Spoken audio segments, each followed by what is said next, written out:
High বন্ধুরা, আমি সুলেখা বলছি। বন্ধুরা, আজকের এই গল্পটি সম্পূর্ণ শুনলে তোমাদের ওটা আর স্থির থাকবে না, কথা দিচ্ছি। শেষে গিয়ে তোমাদের ওটা অনেক হালকা লাগবে। তো চলুন আসল গল্পে চলে যাই। ভাবলাম বোনের শরীর খারাপ হতে পারে, চাবি না থাকায়। পেছনের দিকে গিয়ে ঘরে ঢোকার উপায় খুঁজতে লাগলাম।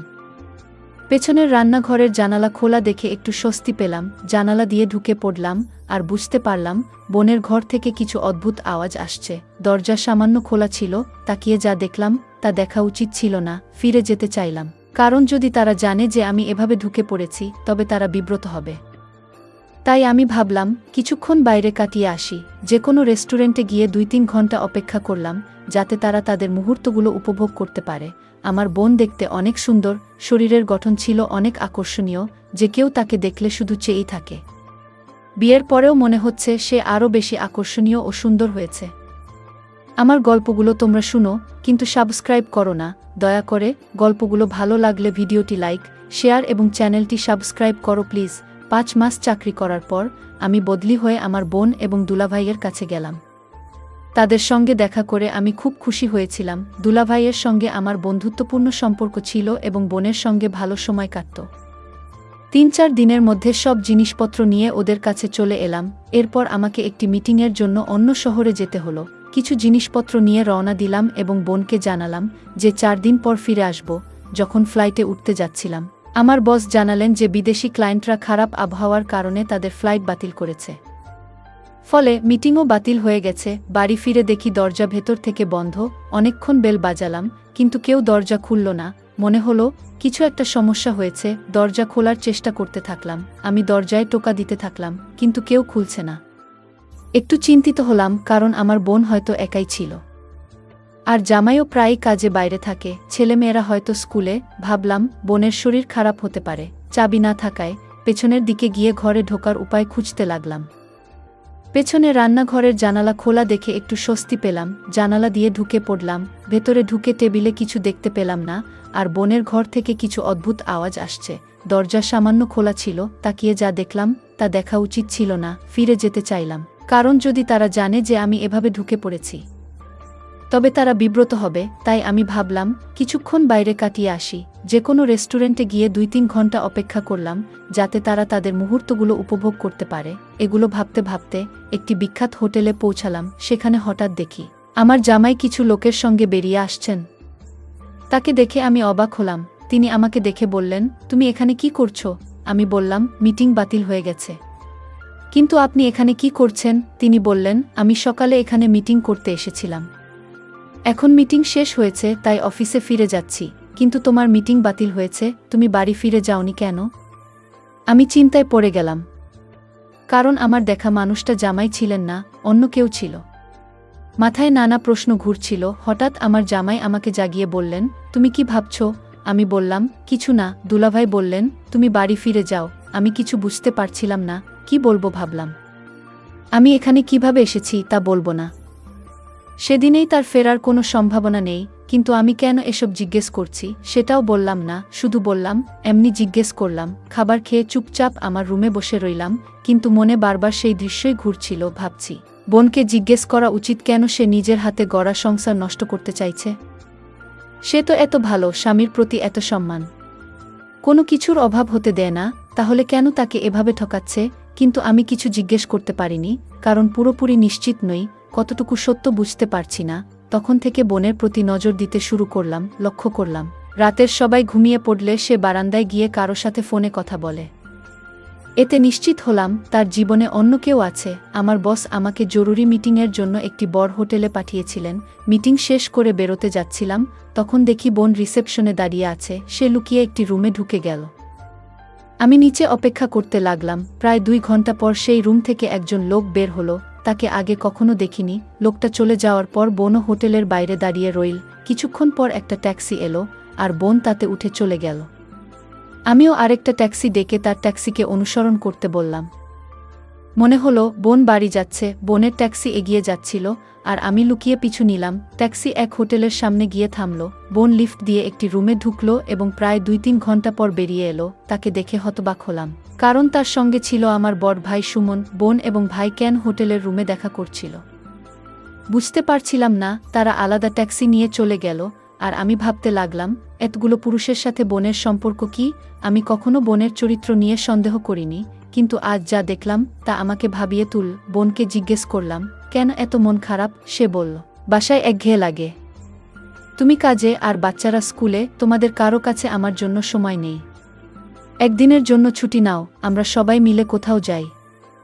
অনেকদিন কোথাও ঘুরতে যাইনি। আমি রাজি হলাম, কিন্তু মনে খোঁজ দিচ্ছিল। আবারও একদিন অফিস থেকে তাড়াতাড়ি ফিরলাম, আর বোন দরজা খুলছিল না। বুঝতে পারলাম সেদিন হোটেলে যাওয়ার লোকটি আজও এসেছে। এই ভেবে আমি খুব রেগে গেলাম, আর রান্নাঘর দিয়ে ঘরে ঢুকলাম। ভেতরের সবকিছু ছড়ানো ছিটানো ছিল। হঠাৎ বোনের চিৎকার শুনতে পেলাম। সেই লোকটিকে দেখলাম, যাকে হোটেলে দেখেছিলাম। বোনকে জোর করার চেষ্টা করছে। আমি লাঠি দিয়ে তার মাথায় আঘাত করলাম, আর সে অজ্ঞান হয়ে গেল। বোন আমাকে জড়িয়ে ধরে কাঁদতে লাগল। তামিম, তুমি ঠিক সময়ে এসে আমাকে বাঁচালে। বোনকে জিজ্ঞেস করলাম, এটা কে? আর এখানে কি করছে? বোন জানালো, লোকটি চোর বলে ভান করেছিল। আমি বললাম, তোমার অন্ধকার কাজগুলো আমার অজানা নয়। আমি হোটেলে দেখেছি তোমাকে এই লোকটির সাথে। বোন হতবাক হয়ে গেল, কাঁদতে কাঁদতে বলল, তামিম, তোমার দুলাভাইকে বলবে না। আমার পরিবারকে রক্ষা করো। আমি বললাম, তুমি এতগুলো পুরুষের সাথে মজা করছো, লজ্জা হওয়া উচিত। বোন বলল, তুমি ঠিক বলছো, আমার বেঁচে থাকার অধিকার নেই। সে আলমারি থেকে বন্দুক বের করে নিজেকে মারতে যাচ্ছিল, কিন্তু আমি তার হাত ধরে বন্দুকটা নিয়ে নিলাম। ভয় পেয়ে গেলাম। তুমি এমন কাজ কেন করছো? বোন জানাল, লোকটি তাকে ব্ল্যাকমেইল করছে। আমি বললাম, সব সত্যি বলো, আমি সাহায্য করব। আমরা লোকটিকে চেয়ারে বেঁধে মুখ থেকে দিলাম। বোন জানাল, বিয়ের আগে শ্বশুর শাশুড়ি তাকে অনেক আদর করতেন, কিন্তু সন্তান হওয়ার পর থেকে শাশুড়ি আর কোনো মনোযোগ দিতেন না। বোন অনেকবার সময় চেয়েছিল, কিন্তু শাশুড়ি প্রতিবার বলতেন, এই টাকা শুধু পরিবারের জন্য দিচ্ছেন। দিদি শ্বশুরবাড়িতে টাকার অভাব না থাকলেও তাকে বোঝানোর চেষ্টা করছিলেন যে টাকায় সব সুখ কেনা যায় না। শ্বশুরবাড়ির মানুষরা বুঝতে চাইছিলেন না। এই সময় মায়ের স্বাস্থ্য খারাপ হওয়ায় দিদি তাকে দেখতে গিয়েছিলেন। তখন আমিও ইঞ্জিনিয়ারিং কলেজে ছিলাম। মায়ের মৃত্যু এবং বাবার অসুস্থতার কারণে ভাই ও জামাই মায়ের বাড়িতে চলে গিয়েছিল, ফলে মা একা হয়ে গিয়েছিলেন। দিদি সেখানে পৌঁছানোর পর ভাইদের বন্ধু সুমন প্রায় বাড়িতে আসতেন। তিনি দিদির মুখে দুঃখ অনুভব করেছিলেন এবং ধীরে ধীরে তার সাথে বন্ধুত্ব গড়ে ওঠে। সেই সময় দিদি ও তার বাচ্চাদের সময় দিতে শুরু করেন। একদিন সুমন দিদিকে প্রস্তাব দেন। দিদি হতবাক হন এবং সুমন বোঝানোর চেষ্টা করেন যে তাদের মধ্যে ভালো বন্ধুত্ব হতে পারে। দিদি জানিয়ে দেন তিনি এই সম্পর্ক চান না এবং সেখান থেকে ফিরে আসেন। তবে শ্বশুরবাড়িতে ফিরে এসেও দিদি একাকী এবং বিষণ্ণ হয়ে পড়েন। হঠাৎ একদিন সুমনের ফোন আসে। তিনি আগের কথার জন্য ক্ষমা চান এবং বন্ধুত্ব করার প্রস্তাব দেন। দিদি রাজি হন। এরপর থেকে সুমন এবং দিদির মাঝে নিয়মিত দেখা হতে থাকে, কিন্তু শ্বশুরবাড়ির লোকেরা সুমনের আশা পছন্দ করতেন না এবং তাকে বাড়িতে আসতে নিষেধ করেন। তাই সুমন ও দিদি হোটেলে দেখা করার সিদ্ধান্ত নেন। একদিন দিদি যখন সুমনের সাথে দেখা করতে হোটেলে গিয়েছিল, তখন সে তার সীমা অতিক্রম করেছিল। সুমন সমর্থন পেয়ে সে নিজের নিয়ন্ত্রণ হারিয়ে ফেলেছিল এবং এমন কিছু করেছিল যা কখনো কল্পনা করেনি। সুমন তাকে আশ্বস্ত করল যে এতে কোনো ভুল নেই এবং এতে শান্তি পাওয়া যায়। দিদি ফিরে এসে আবার যোগাযোগ রাখতে শুরু করল এবং সুমন পুনরায় দেখা করতে চাইল। সুমন তার বন্ধুর বাসা একদিনের জন্য ভাড়া নিয়েছিল। তার বন্ধু শহরের বাইরে ছিল, তাই সুমন দিদিকে সেখানে নিয়ে গেল। তারা সেখানে তাদের আকাঙ্ক্ষা মেটাল। ফিরে এসে দিদি আবার তার দৈনন্দিন জীবনে ব্যস্ত হয়ে পড়ে। একদিন সুমনের ফোন আসে এবং সে জানায় তার বন্ধু কুমার একটি ভিডিও তৈরি করেছে। কুমার তাদের শেষবারের সাক্ষাতে একটি ক্যামেরা বসিয়ে ভিডিও রেকর্ড করেছিল। এখন সে সুমনকে ব্ল্যাকমেইল করছে। এই কথা শুনে দিদি হতবাক হয়ে যায় এবং তার জামাইয়ের কাছে যাওয়ার সিদ্ধান্ত নেয়। 2-3 দিনের জন্য তার বাবা মা তাকে অনুমতি দেন। বোন সেখানে পৌঁছানোর পর কুমার শর্ত দেয় যে ভিডিওটি কাউকে দেখাবে না যদি দিদি তার সাথে একই কাজ করে যা সে সুমনের সাথে করেছিল। দিদির পায়ের তলা থেকে মাটি সরে যায়। দিদি তখন অসহায় বোধ করল এবং কুমারের চাপে পড়ে তার সাথেও একই কাজ করল। সে ভেবেছিল যে এখন এই সব থেকে মুক্তি পাবে, কিন্তু তা হয়নি। কুমার ক্রমাগত ব্ল্যাকমেইল করতে থাকল এবং তাদের বাড়ির ঠিকানাও পেয়ে গেল। যে কোনো সময় সে বাড়িতে এসে তাদেরকে হুমকি দিত এবং ধীরে ধীরে টাকা দাবি করতে শুরু করে। দিদি একটি ফাঁদে আটকা পড়েছিল। দিদি বলল, আমি যদি তাকে বলতাম যে আমি কুমারের সাথে একই কাজ করেছি, তবে সে আমাকে প্রতারক মনে করত। যদিও আমি প্রতারক নই, দিদি কাঁদতে কাঁদতে এসব বলল। এদিকে কুমারের জ্ঞান ফিরল। আমি তার ফোন ছিনিয়ে নিয়ে ভিডিও ডিলিট করে দিলাম এবং বললাম, আজ যদি তোমাকে কোথাও দেখা যায় পুলিশে অভিযোগ করব। কুমার হাসতে হাসতে বলল, তুমি কি মনে করছো আমার ফোন থেকে ভিডিও মুছে দিলে তোমার বোনকে বাঁচানো যাবে? সুমনের ফোনে ভিডিও রয়েছে। সুমন আর আমি একসাথে তোমাকে ব্ল্যাকমেইল করেছি, তোমার কাছ থেকে টাকা নিয়েছি। আমরা দুজনে মিলে তোমার ফায়দা লুটেছি। এই কথা শুনে দিদি কাঁদতে শুরু করল। এখন আমার কাছে মরে যাওয়া ছাড়া আর কোনো উপায় নেই। আমি আমার সুপ্রতিষ্ঠিত সংসার নষ্ট করে ফেলেছি। যদি আমি আমার আকাঙ্ক্ষাকে নিয়ন্ত্রণ করতাম তাহলে আমাকে এই দিনটি দেখতে হতো না। আমি তাকে শান্ত করে বললাম, এখন কোনো বোকামি করো না। তুমি এমনিতেই তোমার জীবন নষ্ট করেছ। এখন থেকে শক্ত থাকো এবং সব ঠিক হবে। দিদি, অনেক চেষ্টা করেছ, কিন্তু এখন অন্তত এমন কিছু করো না যা আরও বিপদে ফেলবে। তোমার সন্তানদের কথা ভাবো।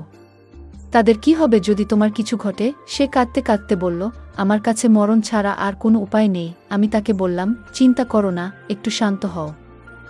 দিদিকে বললাম, তোমার জামাইকে সব বলে দাও। সে ভয় পেয়ে কাঁদতে লাগল। আমি তা করতে পারবো না, সে আমাকে তালাক দেবে। আমি বললাম, তুমি যদি সত্যতা না বলো তাহলে কোনো উপায় নেই। কুমার তখনও দিদিকে ব্ল্যাকমেইল করার চেষ্টা করছিল। হঠাৎ দিদির ফোন উঠল। সে ভয় পেয়ে গেল। আমি তাকে বললাম, চিন্তা করো না, কল ধরো। তিনি কলটি ধরলেন এবং জানলেন যে তারা 2 ঘন্টার মধ্যে বাড়ি পৌঁছাবেন। আমি বললাম, তুমি সবকিছু ঠিকঠাক রাখো। আমরা কুমারকে আমাদের ঘরে আটকে রাখব যতক্ষণ না তারা আসে। শ্বশুর শাশুড়ি বাসায় আসতেই আমরা স্বস্তির নিঃশ্বাস ফেললাম এবং কুমারকে ভালো করে বেঁধে রাখলাম। পরের দিন দিদি তাকে চা বানিয়ে দিল। আমি চায়ে ওষুধ মিশিয়ে দিলাম।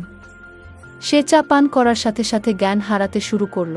আমি পুলিশকে ফোন করে জানালাম কিভাবে কুমার তাকে ব্ল্যাকমেইল করছিল এবং তার ভিডিও করেছে। পুলিশ এসে ভিডিও ডিলিট করল এবং কুমারকে গ্রেপ্তার করল। আমি দিদিকে বললাম, এখন থেকে শক্ত থাকো, সব ঠিক হয়ে যাবে।